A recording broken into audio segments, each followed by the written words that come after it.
Hello friends, myself Dr. Sonali Tavde. I am a gynecologist and practicing fertility specialist in Mulund, Mumbai. स्वास्थ्य समस्या और समाधान के नए वीडियोस को देखने के लिए लाइब्रेट के यूट्यूब चैनल को सब्सक्राइब और बेल आइकन को प्रेस करें। आज हम बात करेंगे सीरम प्रोजेस्टेरॉन के बारे में। तो ये प्रोजेस्टेरॉन होता क्या है? कोई भी लेडीज़ में जब ओव्यूलेशन की प्रोसेस होती है, जिसको श्री बीज तैयार होने की जो प्रोसेस है, तो उसके बाद ये सीरम प्रोजेस्टेरॉन ओवरी से तैयार होता है।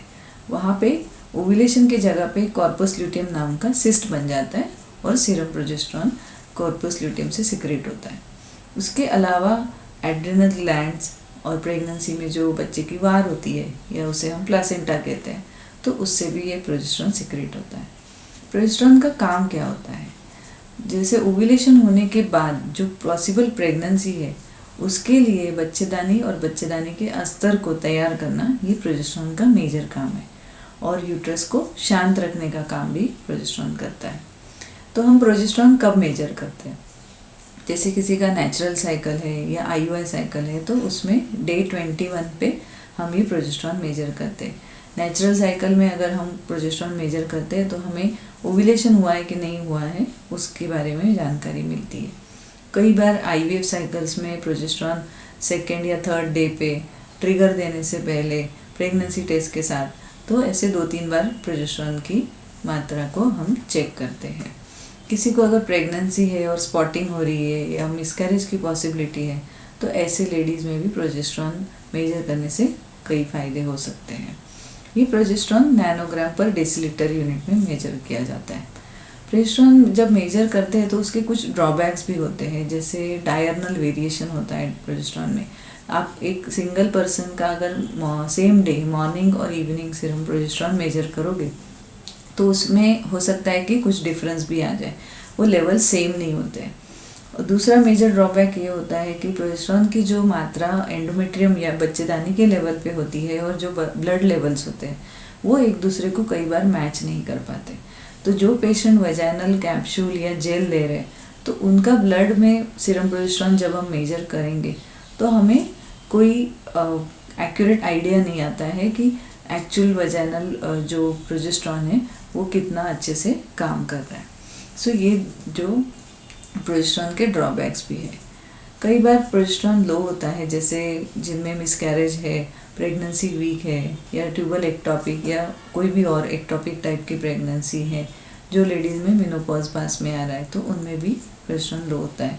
अगर किसी का ओव्यूलेशन रेगुलरली नहीं हो रहा है तो ऐसी लेडीज़ में भी प्रोजेस्टेरॉन लो होता है।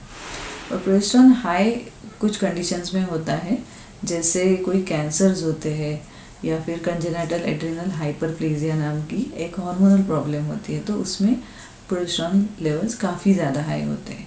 प्रेगनेंसी में प्रोजेस्टेरॉन फिर फर्स्ट 3 मंथ्स में काफ़ी हाई लेवल पे रहते हैं और उसके बाद फिर थोड़े स्टेडी हो जाते हैं।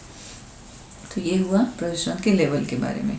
अगर आपको ऐसे लगता है कि आपको कोई चीज़ खाने से प्रोजेस्टेरॉन आपकी बॉडी में अच्छे से बन जाए, तो आप कुछ वेजिटेबल्स जैसे कैबेज है, कॉलीफ्लावर है, स्पिनच है, ब्रोकली है, तो बीन्स है, पम्पकिन, तो ऐसे वेजिटेबल्स का आपके फूड में ज़रूर इस्तेमाल करिए। और मेडिकली जब हम प्रोजेस्टेरॉन देते हैं तो उसमें कई सारे फॉर्म्स अवेलेबल है, जैसे कि ओरल टैबलेट्स है, ओरल कैप्सूल्स है, वजाइनल कैप्सूल्स या जेल होते हैं, इंजेक्शंस भी अभी अवेलेबल होते हैं। उसमें डेली इंजेक्शंस और कुछ इंजेक्शन जो है वो वीकली भी होते हैं। जैसे किसी की अगर डिलीवरी 7th या 8th मंथ में होने के चांसेस है, तो उनमें ऐसे लेडीज़ में ये इंजेक्टेबल प्रोजेस्टेरॉन काफ़ी यूज़ होते हैं। वजाइनल प्रोजेस्टेरॉन भी इसमें इस रीज़न के लिए यूज़ हो सकते हैं। और एक नया इनोवेशन ऐसा हुआ है कि प्रोजेस्टेरॉन रिलीजिंग इंट्रायूट्राइन डिवाइस, कि जिससे ये कॉपर टी जैसा एक डिवाइस होता है और ये आपके यूट्रस के अंदर रखते हैं। उसके बाद एक sustain level of progesterone body में बना रहता है, कि जिसकी वजह से किसी लेडीज़ को जो पेरीमेनोपॉजल लेडीज़ होती है, जिनमें अभी अगले 1-2 साल में मेनोपॉज आने वाला है और उनकी साइकिल्स इरेगुलर हुए, तो ऐसी लेडीज़ में कुछ टेस्ट के बाद हम सिलेक्टेड पेशेंट्स में इसका इस्तेमाल कर सकते हैं और उनको सर्जरी अवॉइड भी कर सकते हैं। तो अगर आपको सीरम प्रोजेस्टेरॉन के बारे में कोई भी डाउट है या आपकी कोई भी इंक्वायरी है तो प्लीज़ मुझे कांटेक्ट कीजिए मेरे लाइब्रेट प्रोफाइल पर। Thank you. अगर आपको ये वीडियो अच्छी लगी हो तो लाइक, शेयर और कमेंट करें।